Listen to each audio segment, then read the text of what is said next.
every great story needs some controversy or some drama, a crisis of some sort. And there's no doubt the story of the Back in Motion Health Group has lots of ups and downs in it. I often describe myself as an accidental CEO. I never really wanted to be in business for myself. What I always wanted to do was serve the needs of the poorest of the poor. And also I was passionate about health, and so I wanted to empower people in optimal lifelong health. And so when the entrepreneurial muscles got exercised, it meant that I ended up reluctantly starting my own business because I wanted to make a difference in those two areas.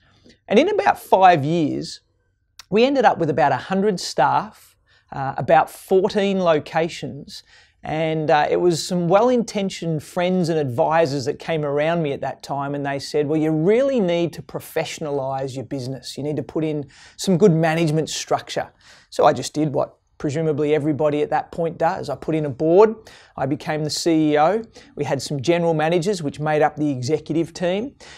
We had senior management workforce, and then a whole bunch of support staff. And seemingly that worked for a little while.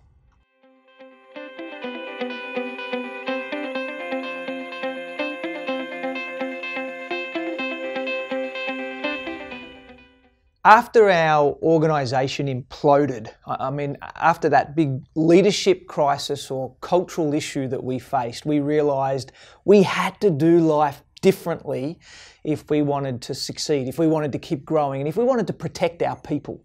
So we looked at so many other models. I mean, I looked at flat structures, we investigated matrix management, holacracy, appreciative inquiry, adaptive change. We tried to consider what decentralising might look like. We looked at requisite organisational management and just simply turning the pyramid upside down. Like, we looked at so many different models, but really none of it fit. None of it really resonated with us as our best way forward.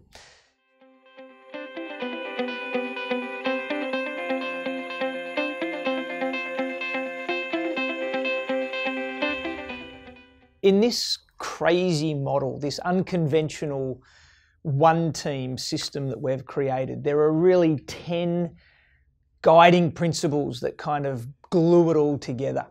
And I don't have time to go through them all now, but just a few of them is this idea of over-leading and under-managing. A second one is the importance of free speech. We really welcome that in our one-team ecosystem. A third one is transparency. Of course, a combination of trust and transparency is so crucial in the fabric of the culture of our one-team environment. But the two that I want to speak to now are really the two that form the strongest force couple in this planetary spherical model of one team that we've created.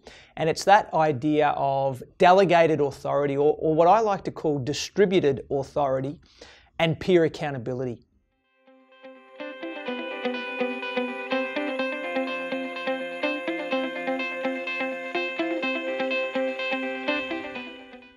A lot of people ask me to explain this management restructure that we've undertaken, this model that we call One Team. And I kind of always smile when they describe it as a restructure, because for me it feels much more like a revolution around building better leaders. It's much more about an entrepreneurial expression of living our best selves than it is about organisational psychology or corporate programs. These things that these cultural invigorations and staff engagement programs, you've got to be careful with a lot of this stuff because they can be very benign.